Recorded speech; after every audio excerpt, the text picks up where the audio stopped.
tentang Tentara Nasional Indonesia apakah dapat disetujui untuk disahkan menjadi undang-undang? Terima kasih.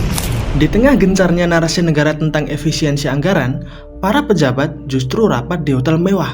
Segelintir pejabat-pejabat yang mempertaruhkan nasib 280 juta orang. Mereka ingin memperluas kekuasaan TNI di lembaga sipil, seperti BNPB bahkan Kejagung. Lalu, bagaimana RUU ini digadang-gadang akan menjadi suatu ancaman serta kehancuran demokrasi bangsa? Mengapa urusan sipil dan TNI harus dipisah? Lalu, apa dampak destruktif yang akan terjadi jika RUU ini disahkan? Coba tanya kepada diri kita, maukah kita kembali ke zaman di mana kritik dijawab dengan peluru? Di video singkat ini, kita akan membedah secara sederhana bagaimana RUU ini bisa menjadi masalah besar bagi rakyat.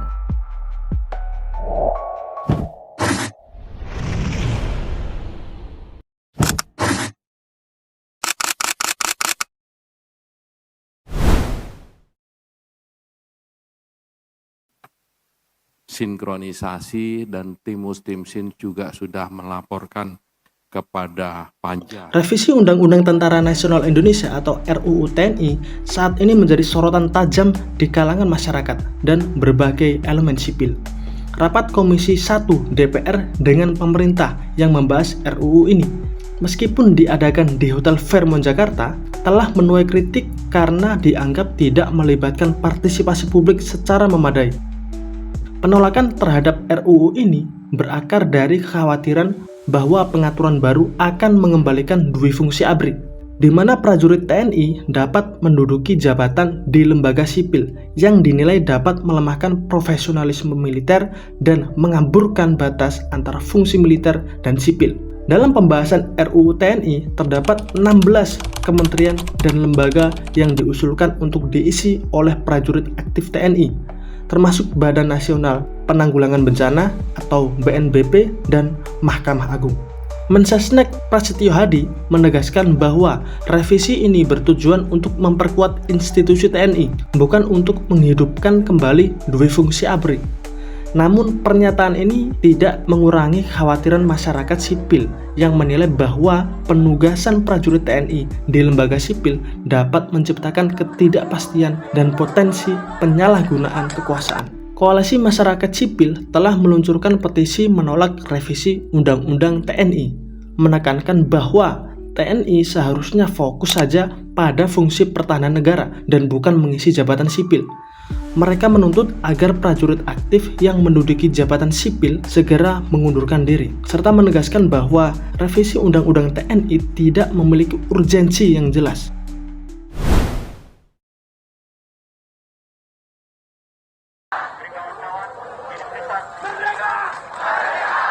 Lalu, mengapa TNI dan urusan sipil harus dipisah? Ya karena ada tupoksinya sendiri.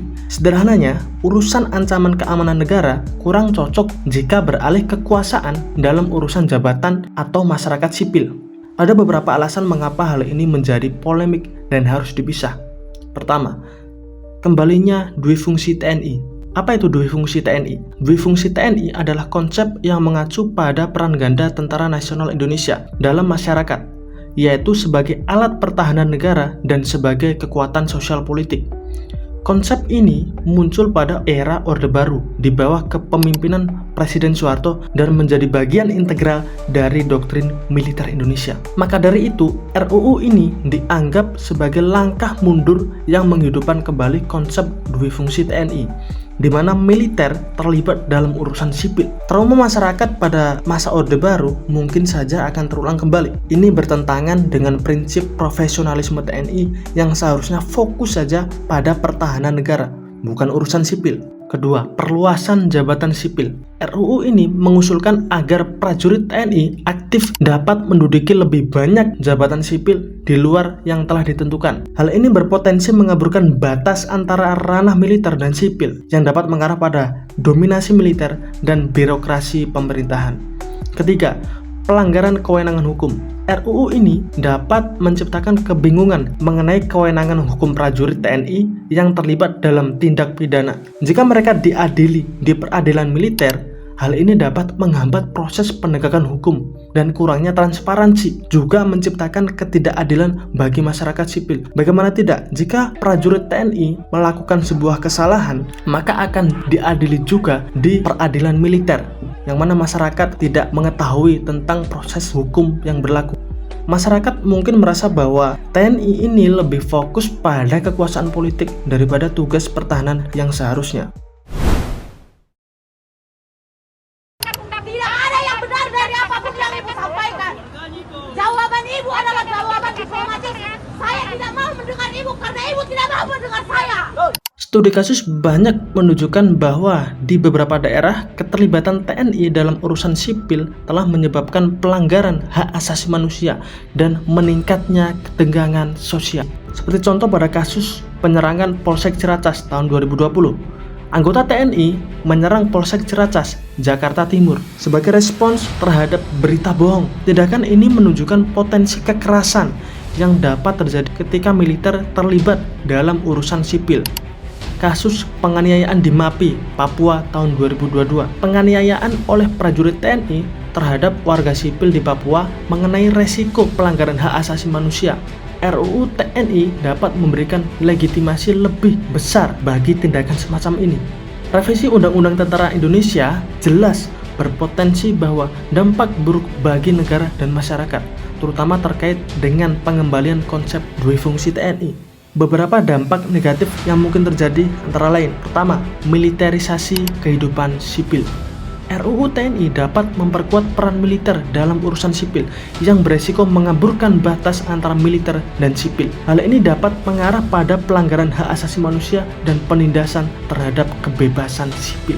2. Pelanggaran hak asasi manusia. Sejarah menunjukkan bahwa keterlibatan TNI dalam urusan sipil seringkali berujung pada pelanggaran hak asasi manusia. Ketiga, krisis demokrasi. Ketika TNI terlibat dalam urusan sipil dan politik, keputusan yang diambil cenderung lebih dipengaruhi oleh kepentingan militer daripada aspirasi rakyat, sehingga mengurangi partisipasi masyarakat dalam proses pengambilan keputusan. Hal ini menciptakan risiko penyalahgunaan kekuasaan, di mana tindakan militer tidak dapat dipertanggungjawabkan secara transparan dan menghambat reformasi yang diperlukan untuk memperkuat demokrasi. Tidak menutup kemungkinan bahwa suasana mencekam Orde Baru akan terulang kembali, seperti studi kasus yang juga terjadi pada tragedi 1965 sampai 1966. Setelah terjadi G30 SPKI, TNI terlibat dalam penangkapan massal dan pembunuhan terhadap orang-orang yang diduga terlibat dalam Partai Komunis Indonesia. Diperkirakan antara 500 hingga 1 juta orang dibunuh dalam operasi ini tanpa melalui proses sidang. Kemudian ada penembakan misterius atau Petrus. Dalam mengatasi upaya kejahatan dan ketidakamanan, TNI melakukan operasi penembakan terhadap orang-orang yang dianggap sebagai penjahat. Banyak dari mereka yang menjadi korban adalah orang-orang yang tidak memiliki proses hukum yang jelas. Proses ini menyebabkan ratusan orang tewas dan menciptakan suasana ketakutan di masyarakat, melanggar hak atas hidup dan perlindungan hukum. Kemudian peristiwa Talang Sari tahun 1989. TNI terlibat dalam penyerangan terhadap warga sipil yang tergabung dalam kelompok yang menentang kebijakan pemerintah. Dalam insiden ini, banyak warga sipil yang tewas dan mengalami penganiayaan. Sedangkan ini menunjukkan bagaimana dui fungsi TNI digunakan untuk menekan gerakan sosial dan melanggar hak asasi manusia. Peristiwa Talang Sari, Lampung 1989, saya menaruh simpati dan empati yang mendalam kepada para korban dan keluarga korban. Adakah Bapak Kasar di hatimu? Adakah ada secapa di hatimu? Adakah Pangkostra di hatimu? Mana?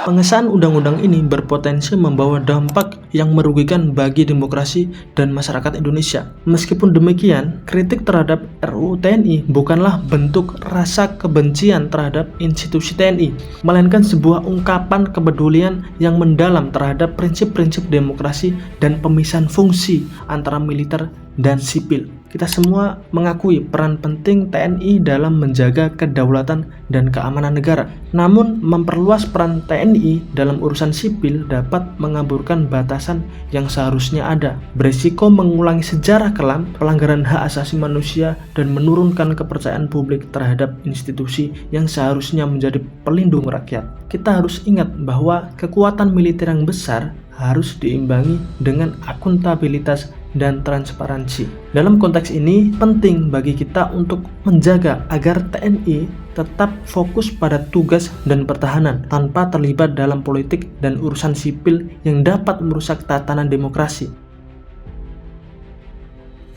Jika kalian mempunyai pandangan lain terkait RUU TNI ini, coba tulis di kolom komentar. Kita bahas bareng-bareng.